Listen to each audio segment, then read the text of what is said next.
irradiada pelo verde, pelas belas árvores, pelas ruas arborizadas, pelas praças e parques, pelas ruas largas e bem projetadas. Temos bosques administrados e custeados por condomínios, praças plantadas em locais dos mais valorizados do país. Algum bairro de São Paulo tem ruas tão largas como na nossa região? E principalmente, será que isso tudo surgiu do nada ou foi consequência da atuação de alguém? Bem, conversamos com uma guerreira, ou seria uma política. Cibele Sampaio é daquelas pessoas que se percebe como alguém que pode fazer a diferença.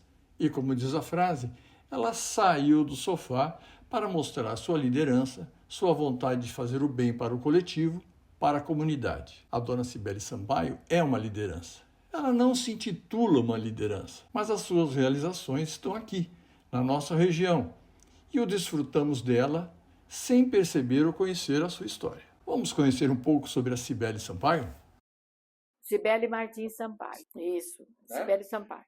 É assim, eu nasci em Santana, Zona Norte, mas eu cresci, estudei lá, e depois eu conheci o meu marido, que também era de Santana, e nós nos casamos em 1960 e viemos morar na Vila Mariana, né? Depois disso, quando tive a minha primeira filha, eu pensava em morar, eu morava num apartamento e pensava em morar numa casa.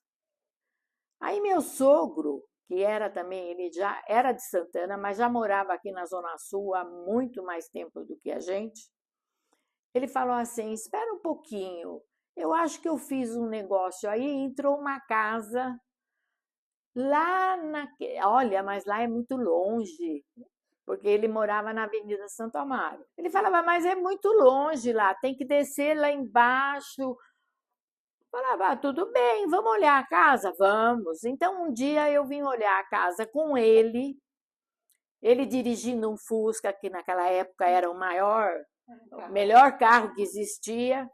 Viemos aqui, mas nós não tínhamos a chave da casa. A chave da casa estava guardada com alguém lá da família dele, ou do secretário dele lá, porque meu sogro era político.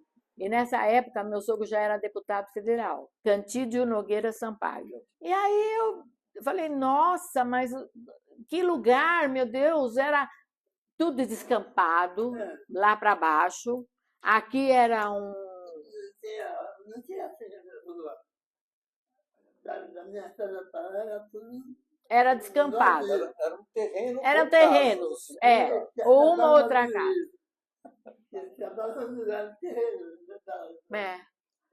Aí eu falei, ué, é gostoso, a casa até tá boa, o lugar, não tem importância, eu vou ter filho, né? Vou ter filhos, então para mim vai ser muito bom ter lugar assim, mais à vontade, né? Eu não queria mesmo era morar num apartamento. Bom, aí nós viemos nos outros dias ver a casa com a chave, lógico. Pegamos a chave, aí vim eu com o Cantídio é engenheiro. Aí ele falou, olha, dá para dar uma boa melhorada nessa casa e a gente fica por aqui mesmo. E viemos de mudança para cá.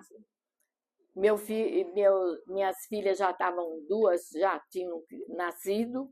Meu filho nasceu nessa casa aqui ainda. E aí foi aquela coisa, ficamos aqui, nos fomos nos acomodando, as meninas estudaram aqui nos colégios que tinham aqui no pedaço, Oswaldo Aranha lá em cima, minhas filhas já foram para o Oswaldo Aranha, porque elas estavam num colégio particular, e por influência do meu sogro, ele falava, bobagem, não paga colégio, e você tem um ótimo colégio para aqui no pedaço, que era o Oswaldo Aranha.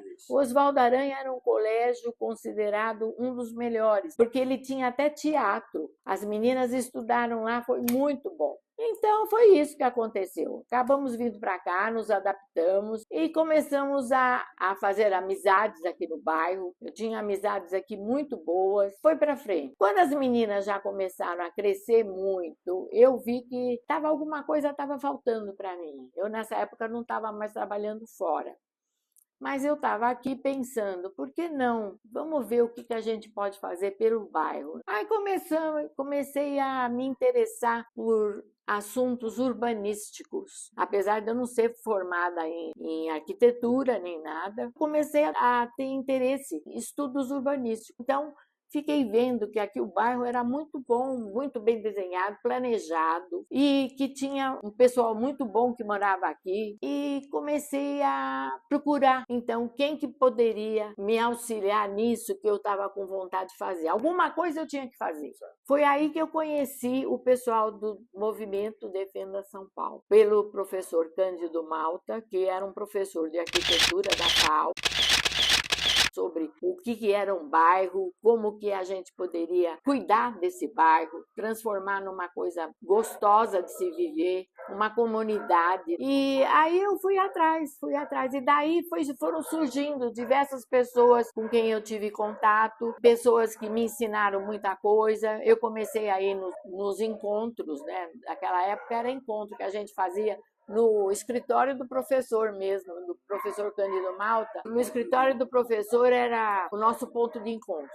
A gente ia lá, conversava sobre o bairro, o que poderia ser feito, o que poderia ser discutido, como melhorar a vida das pessoas. E assim foi indo, até que eu acabei fundando a minha vizinha, que morava aqui na Nebraska, Dona Odete. Ela tinha também contato com o professor Cândido, a Regina e toda a turma do Defenda, que ela queria fundar uma associação e ela ia na igreja, usava o salão da igreja para fazer as reuniões. Eu comecei a ir lá, eu ia nas reuniões dela e eu gostava muito. Dona Odete, ela morava numa casa enorme aqui na Nebraska e ela fazia as reuniões na igreja e eu ia lá e comecei a frequentar bastante lá e conversar muito com a Dona Odete, e ela me passou muita coisa também. Eu aprendi muito com ela e acabei sendo a secretária da associação. Fundamos a associação com as bênçãos do professor Cândido. Eu era a secretária, ela montou a diretoria, um pessoal muito engajado. Sociedade Amigos do Brooklyn Novo.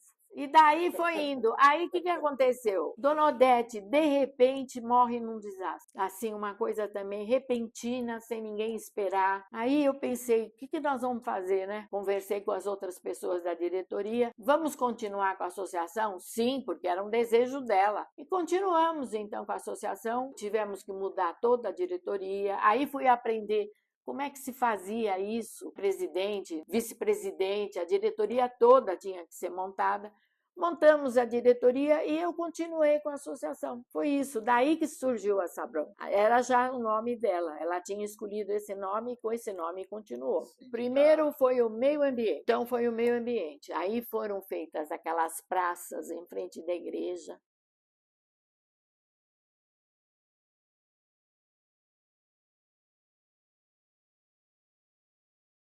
A praça atrás, lá na Louisiana, porque a igreja já começou a crescer, era o que a gente pensava, entendeu? As ruas largas, né? Nós não pensávamos em deixar as ruas estreitas com tanta ocupação assim. Mas aí foram passando os anos, o pessoal foi ocupando e a gente sempre discutindo que queria as coisas melhores, né? Essa interlocução com a prefeitura, que já era a prefeitura de São Paulo. Já era. Né? Essa interlocução... Nós éramos da subprefeitura de Santo Amaro. Então a gente frequentava lá. Tudo que queria pedir para o bairro, melhores condições de pegar o lixo, lixeiros, tudo que você podia pensar, água, as sarjetas, né, que aqui era muito... aqui é muito brejo. Isso aqui era um brejo, né? Era um brejão. Nós éramos margem do Rio Pinheiros aqui. Tudo era discutido na subprefeitura de Santo Amaro. Lá na subprefeitura de Santo Amaro, eu tive bastante receptividade. Eles faziam tudo pra gente, né, Candido? Eles eram bons, porque era pequena a coisa. Era só... A Vila Cordeiro mesmo nem tinha associação ainda. Nós cuidávamos dessa parte aqui, você entendeu? Vila Olímpia, nem se falar. Não se falava na Vila Olímpia. Vila Olímpia eram os portugueses morando ali, né? E tudo casa pequena, não tinha era muito diferente do que é hoje. Nossa, você nem imagina. Cibele Sampaio também defendeu o bairro e seus moradores contra medidas da CET, que de forma sempre impositiva e sem ouvir os moradores, implantou a Zona Azul em toda a região da Berrini, isso já tem algumas décadas, gerando um imediato e consequente fluxo de carros estacionados em ruas residenciais da cidade de Monções, como um exemplo de sua atuação pela comunidade.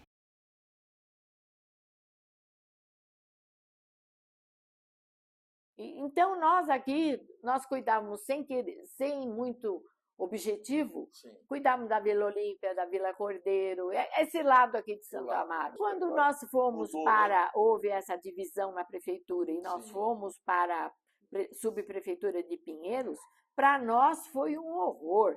Era como se tivessem feito uma operação e nos tivesse jogado fora, entendeu? Nós ficamos... A gente ainda é patinho feio dele. Nossa Senhora, a gente pensava, meu Deus, o que vai ser?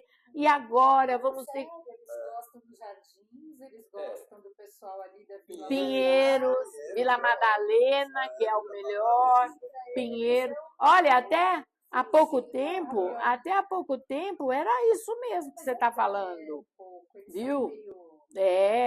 Conosco, o Brooklyn era a patinho feio de Pinheiros. Foi isso. E poucos sabem da atuação da dona Cibele para a preservação e acesso dos moradores naquele que se tornou o caso mais comentado da região por muitos e muitos anos. A liderança de Cibele Sampaio e o respeito que a cidade aprendeu a reconhecer na atuação da Sabron foi fundamental para que uma das maiores construtoras do país reconhecesse e incorporasse a reivindicação sobre o chamado Bosque do Brooklyn.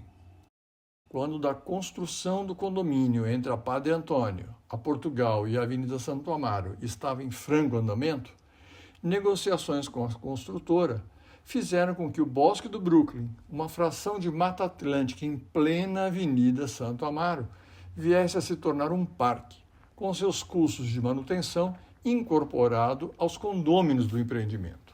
Lá, uma área preservada de mais de 7.000 metros quadrados, você pode passear com a sua família, passear com seu pet, fazer uma sessão de Tai Chi Chuan, cumprir sua etapa de exercícios nos aparelhos, caminhar pela rota e desfrutar do canto dos pássaros diariamente.